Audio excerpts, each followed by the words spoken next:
इस वीडियो में हम इलेक्ट्रॉन, फोटॉन, प्रकाश विद्युत प्रभाव एवं एक्स किरणों से संबंधित क्वेश्चन करने वाले हैं। तो चलिए वीडियो स्टार्ट करते हैं।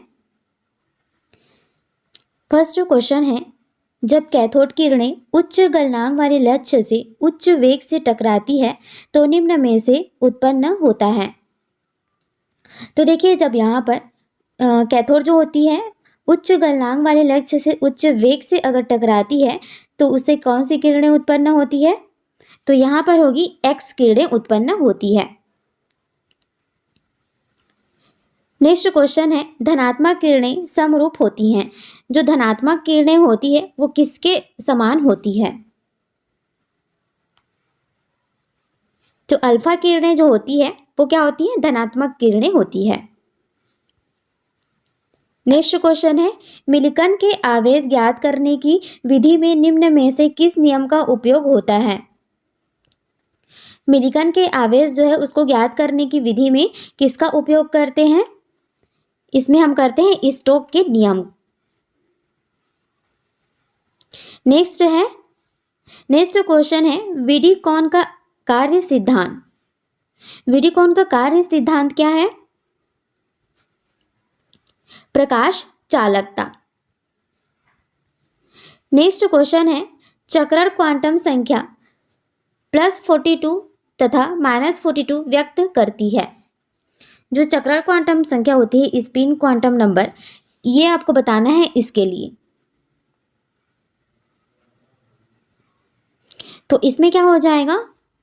इसमें जो इलेक्ट्रॉन है, इलेक्ट्रॉन क्रमशः वामावर्त व दक्षिणावर्त दिशा में घूर्णन करती है।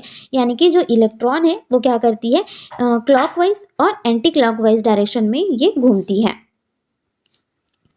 नेक्स्ट क्वेश्चन है, इलेक्ट्रॉन वोल्ट इकाई है। जो इलेक्ट्रॉन वोल्ट है ये किसकी यूनिट होती है? ये यूनिट हो जाएगी ऊर्जा की। जो एनर्जी होती है इसकी यूनिट होती है इलेक्ट्रॉन वोल्ट। नेक्स्ट है, ऑक्सीजन का यहाँ पर प्लस आयन है, कार्बन का भी प्लस आयन है, हीलियम का प्लस आयन है, हाइड्रोजन का प्लस आयन है। लेकिन हीलियम और ऑक्सीजन में डबल आयन है यहाँ पर और कार्बन हाइड्रोजन में सिंगल है। तो इसके लिए बोला है कि किसी द्रव्यमान स्पेक्ट्रोग्राफ में फोटोग्राफिक प्लेट की ओर समान वेग से प्रक्षेपित किए जाते हैं, कौन सा आयन दूर जाकर टकराएगा?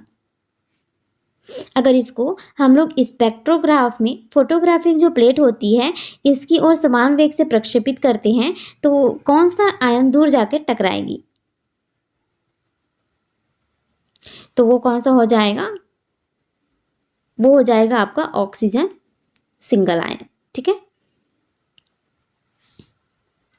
चलिए नेक्स्ट क्वेश्चन है, जब एक गतिशील इलेक्ट्रॉन दूसरे स्थिर इलेक्ट्रॉन के पास आता है तब इसकी गतिज ऊर्जा और स्थितिज ऊर्जा क्रमशः क्या होती है? यानी कि जो एक इलेक्ट्रॉन है वो मूवमेंट कर रही है और मूवमेंट करते हुए कोई स्टेशनरी वाला इलेक्ट्रॉन है उसके पास आकर टकराती है तो इसकी जो गतिज ऊर्जा है और स्थितिज ऊर्जा है उस पर क्या इफेक्ट पड़ने वाला है?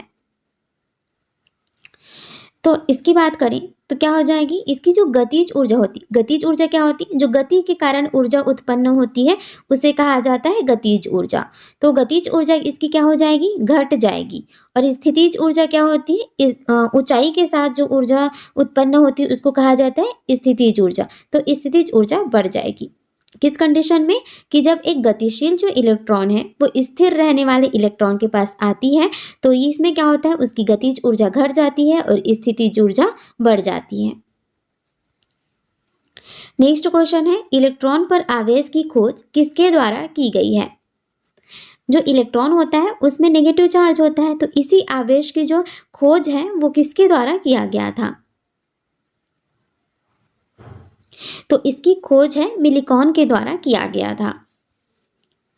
नेक्स्ट क्वेश्चन है, 3 इलेक्ट्रॉन परिमाण एवं 2 एम क्या मास को बता रहा है? द्रव्यमान का एक आवेश है ई क्या को बता रहे हैं? विद्युत क्षेत्र। इसमें गतिमान है तो आवेश का जो त्वरण होगा वो क्या होगा?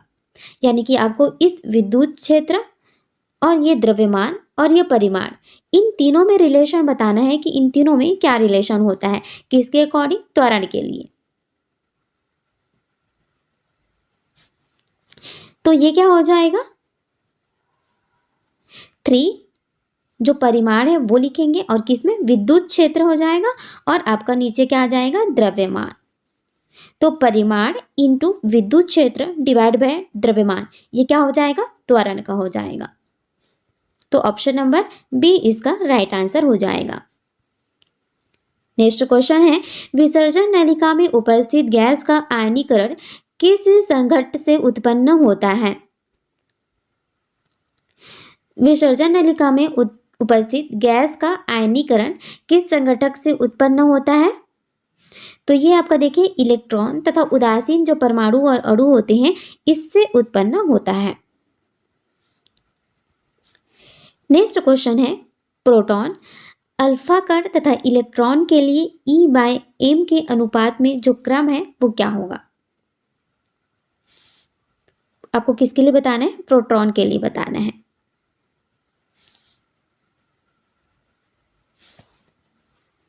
तो इसका आंसर क्या हो जाएगा, ये हो जाएगा ऑप्शन नंबर ए, इलेक्ट्रॉन आएगा, फिर यहाँ पर आपके लिए आएगा प्रोटॉन और फिर आएगा अल्फा कण। तो इन तीनों के लिए बताना था। तो ये हमने E/m रेशियो देख लिया, सबसे ज़्यादा किसका होगा, इलेक्ट्रॉन का, फिर प्रोटॉन का और फिर अल्फा कण का। नेक्स्ट क्वेश्चन है, इलेक्ट्रॉन का विशिष्ट आवेश कितना होगा। इलेक्ट्रॉन की बात करें तो इसकी जो विशिष्ट आवेश है वो कितनी होती है, 1.76 इंटू 10⁻11 कूलॉम पर kg। और ये देखिए इसको याद रखिएगा, ये 10 की पावर में माइनस ना होकर ये प्लस रहती है, ठीक है, कभी कभी कंफ्यूजन हो जाता है, तो ये प्लस वाली रहेगी इसकी वैल्यू। नेक्स्ट है, धनात्मक किरणों में होता है, जो धनात्मक किरणें होती है उसमें क्या होता है, तो देखिए उसमें होता है धनावेशित आयन। धनात्मक किरणें ही इसलिए बोला जा रहा है क्योंकि उसमें क्या है, धनावेशित आयन है। ओके, नेक्स्ट क्वेश्चन है, अल्फा कण तथा प्रोटॉन के विशिष्ट आवेश का अनुपात क्या होता है। जो अल्फा कण है और जो प्रोटॉन है इसके जो विशिष्ट आवेश है इसका अनुपात रेशो बताना है। तो ये क्या हो जाएगा, 1 का रेशो 2, यानी कि अल्फा कण के लिए रेशो क्या है 1 और प्रोटॉन के लिए रेशो क्या है 2। नेक्स्ट क्वेश्चन है, निम्न में से कौन सा कैथोड किरण का गुण नहीं है। इनमें से जो कैथोड किरण है उसकी गुण कौन सी नहीं है। तो क्या हो जाएगा, यह विद्युत क्षेत्र में विक्षेपित नहीं होता है। ठीक, जो कैथोड किरणें हैं यह विद्युत क्षेत्र में विक्षेपित नहीं होता। नेक्स्ट, कैथोड किरणों के संबंध में क्या सत्य नहीं है। यह प्रकाश की चाल के समान चाल से चलती है, ये गलत है। जो कैथोड किरणें होती हैं प्रकाश की चाल के समान चाल से नहीं चलती है। बाकी क्या क्या सही है उसको देख लेते हैं। जो कैथोड किरणें हैं इलेक्ट्रॉन पुंज होती है, सही है। और कैथोड किरणें क्या है, आवेशित कण है। कैथोड किरणें चुंबकीय क्षेत्र से विक्षेपित हो सकती है, ये भी सही है। तो इन तीनों पॉइंट को आप लोग याद रखिएगा, जो कैथोड किरणों के लिए सत्य है, लेकिन ये प्रकाश की चाल से नहीं चलती है। नेक्स्ट है, यदि अल्फा कण तथा ड्यूट्रॉन कण क्रमशः 1 तथा 2v यानी कि v मतलब वेग, वेलोसिटी, वेग से गतिमान करती है, तब उनकी जो डी ब्रोगली तरंग दैर्ध्य का जो अनुपात होगा वो क्या होगा। यानी कि आपको दे दिया है वेग का अनुपात, अब पूछा है आपको तरंग दैर्ध्य का अनुपात, तो वो क्या हो जाएगा। तो इसका डी ब्रोगली का फॉर्मूला क्या होता है, lambda equal to H divide by P. ठीक है, तो ये वाला रिलेशन होता है। और पी की जगह क्या हो सकता है, मोमेंटम की जगह एम वी लिख सकते हैं। तो जो तरंग दैर्ध्य होता है और वेग होता है ये क्या होता है, एंटी प्रोपोर्शनल होता है यहाँ पर। तो इस क्वेश्चन का जो आंसर हो जाएगा वो कौन सा हो जाएगा, option number B. Next question है, भी वेग से गतिमान एम द्रव्यमान के कण से संबंध डी ब्रोगली तरंग दैर्ध्य क्या होगी। तो देखिए यहाँ पर क्या है, वी वेग से गतिमान उसकी जो द्रव्यमान है वो कितना है, m है। तो इस कण का जो डी ब्रोगली तरंग दैर्ध्य होगा वो क्या होगा, तो अभी मैंने आपको फॉर्मूला बताया lambda equal to H divide by P, और पी मोमेंटम होता है, संवेग होता है, वो क्या होता है, पी इक्वल टू होता है एम वी। तो H divide by M V ढूंढना है, कौन से ऑप्शन में है, ऑप्शन नंबर फर्स्ट में। नेक्स्ट क्वेश्चन है, एक कण विराम द्रव्यमान शून्य और ऊर्जा एवं संवेग अशून्य है, तो इसकी गति क्या होगी, तो इसकी गति क्या हो जाएगी, प्रकाश का निर्वात में वेग के बराबर होता है, ठीक। नेक्स्ट है, एक समान ऊर्जा के प्रोटॉन एवं अल्फा कण की डी ब्रोगली तरंग दैर्ध्य का जो अनुपात है वो क्या होगा, तो एक समान ऊर्जा के जो प्रोटॉन है उसका एवं जो अल्फा कण है इसका डी ब्रोगली तरंग दैर्ध्य का जो अनुपात होगा वो क्या होगा, वो होगा 2:1। नेक्स्ट क्वेश्चन है, एक इलेक्ट्रॉन की जिसकी गतिज ऊर्जा कितनी दी हुई है, 120 ईवी। ईवी क्या होता है, एनर्जी है, जो ऊर्जा होती है इसकी यूनिट होती है, इसीलिए ईवी लिखा गया है क्योंकि ये गतिज ऊर्जा दी हुई है। तो इसकी जो डी ब्रोगली तरंग दैर्ध्य है वो हमें बताना है। तो इसके लिए देखते हैं गतिज ऊर्जा का क्या रिलेशन होता है। यहाँ पर देखिए ये होता है फॉर्मूला, आपका हो जाएगा lambda equal to H. H क्या है, आपका प्लांक नियतांक है, डिवाइड बाय अंडर रूट में क्या रहेगा, 2 होगा, एम होगा और के।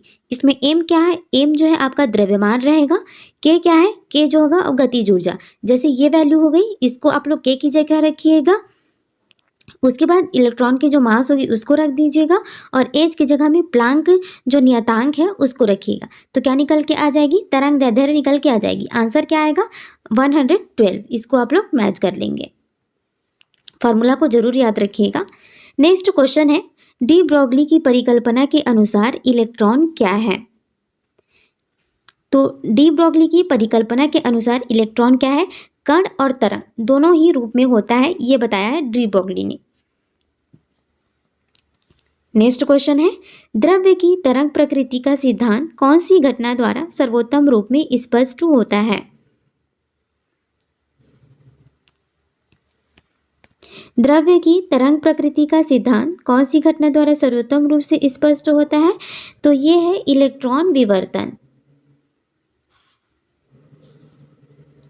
नेक्स्ट है, विद्युत चुंबकीय तरंगों तथा इलेक्ट्रॉनों की कण प्रकृति एवं तरंग प्रकृति निम्न में से किसके द्वारा प्रदर्शित की जा सकती है,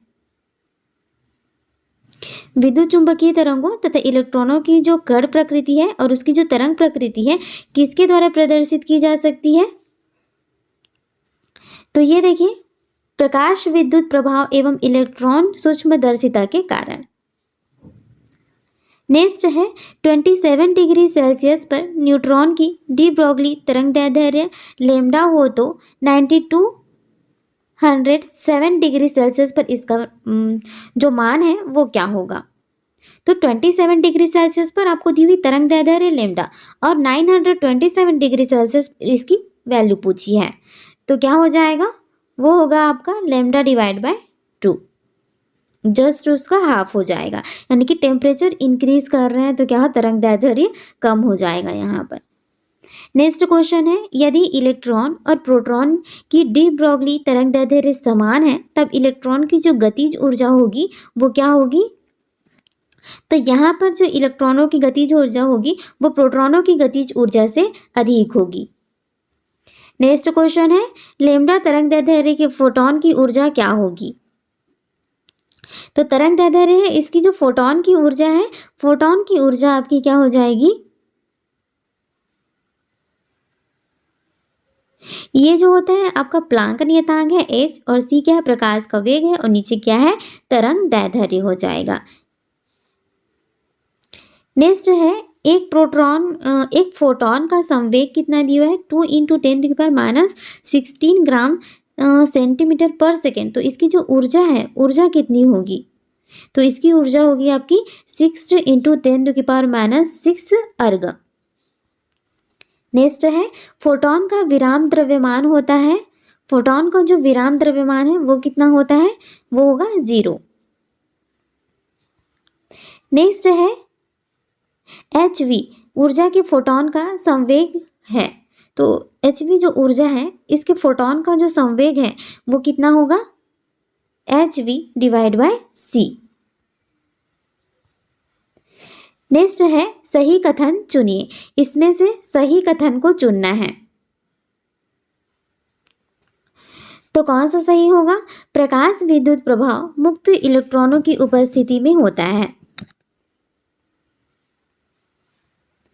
नेक्स्ट है निम्न में से कौन सा प्रकाश विद्युत प्रभाव का उदाहरण है। तो इनमें से जो अप्रत्यास्थ टक्कर है, ये अप्रत्यास्थ टक्कर प्रकाश विद्युत प्रभाव का उदाहरण होता है। नेक्स्ट क्वेश्चन है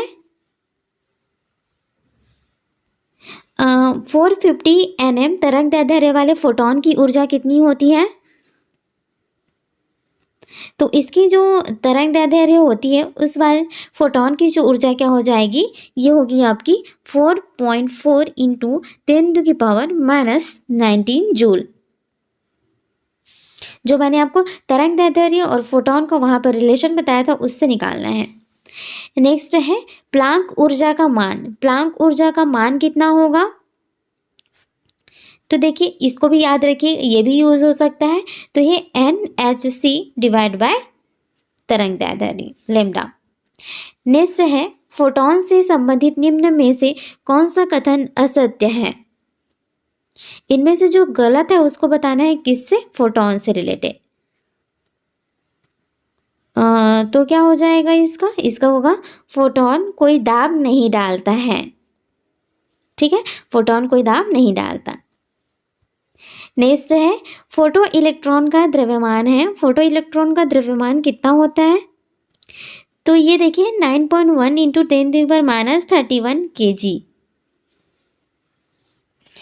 नेक्स्ट है किसी इलेक्ट्रॉन माइक्रोस्कोप से 5 एंगस्ट्रॉन तक विभेदन प्राप्त करने के लिए इलेक्ट्रॉनों को निम्न विभवांतर में त्वरित करना चाहिए। तो इसको 6 वोल्ट में त्वरित करना चाहिए, कितने के लिए, 5 एंगस्ट्रॉन के लिए। नेक्स्ट है एक्स किरणें, गामा किरणें तथा पराबैंगनी किरणों की जो आवृत्तियां हैं वो क्रमशः PQR के फॉर्म में कैसी होगी। तो ये देखिए ये वाला रिलेशन यहाँ पर राइट होने वाला है। P किसके लिए है, X किरणों के लिए, और Q किसके लिए, Y किरणों के लिए। तो यहाँ पर देखिए जो गामा किरणें हैं वो किससे बड़ी होगी, X से बड़ी होगी। दूसरा जो Q, ये जो है गामा किरणें, तो ये किससे बड़ी होगी, पराबैंगनी किरणों से। यानी कि ये जो किरणें हैं वो X और पराबैंगनी दोनों ही किरणों से बड़ी होगी। नेक्स्ट है यदि आपतित प्रकाश की तीव्रता बढ़ा दी जाए तो क्या होगा। तो देखिए यहाँ पर अगर आपतित प्रकाश की जो तीव्रता है उसको अगर हम बढ़ा देते हैं तो क्या हो जाएगा, प्रकाश विद्युत धारा जो होगी वो बढ़ जाएगी। नेक्स्ट है कौन सा कथन असत्य है, इसमें से कौन सा रॉन्ग है इसको बताना है। तो इसके अकॉर्डिंग क्या हो जाएगा, जो फोटोन है इसका शून्य संवेग का कण होता है, तो ये रॉन्ग है। तो अब क्या क्या राइट है उसको देखते हैं फोटोन के बारे में। फोटोन शून्य विराम द्रव्यमान का कण है, फोटोन शून्य विराम द्रव्यमान का कण है, सही है। तीसरा फोटोन प्रकाश वेग से निर्वात में गमन करता है, तो ये भी सही है कि जो फोटोन होता है वो प्रकाश वेग से निर्वात में गमन करता है। नेक्स्ट फोटोन गुरुत्व का अनुभव करता है, ये भी सही है। नेक्स्ट है यदि 4 किलोवाट शक्ति का स्रोत 10⁻20 फोटोन की प्रति सेकंड उत्पन्न करता है तब विकिरण स्पेक्ट्रम के इस भाग का सदस्य होगा। तो कौन होगा इस भाग का सदस्य, ये होगा एक्स किरणें। नेक्स्ट है यदि आपतित फोटोन की तरंग दैर्ध्य कम कर दी जाए तो क्या होगा। तो यदि आपतित फोटोन है इसकी तरंग दैर्ध्य को कम कर दी जाए तो उत्सर्जित फोटो इलेक्ट्रॉन का वेग बढ़ जाएगा। नेक्स्ट है प्रकाश की क्वांटम प्रकृति को किस परिघटना द्वारा समझाया जा सकता है। प्रकाश की क्वांटम प्रकृति को किस घटना द्वारा हम समझा सकते हैं, तो इसको प्रकाश विद्युत प्रभाव से समझा सकते हैं। नेक्स्ट है प्रकाश विद्युत प्रभाव में आपतित प्रकाश की तीव्रता बढ़ा दी जाए तो निम्न में से क्या सत्य है। तो देखिए कार्य फलन जो होगा वो क्या रहेगा, इसमें अपरिवर्तित रहेगा। अगर प्रकाश विद्युत प्रभाव में आपतित प्रकाश की जो तीव्रता है इसको बढ़ा भी देते हैं तो जो कार्य फलन है वो क्या होगा, अपरिवर्तित रहेगा।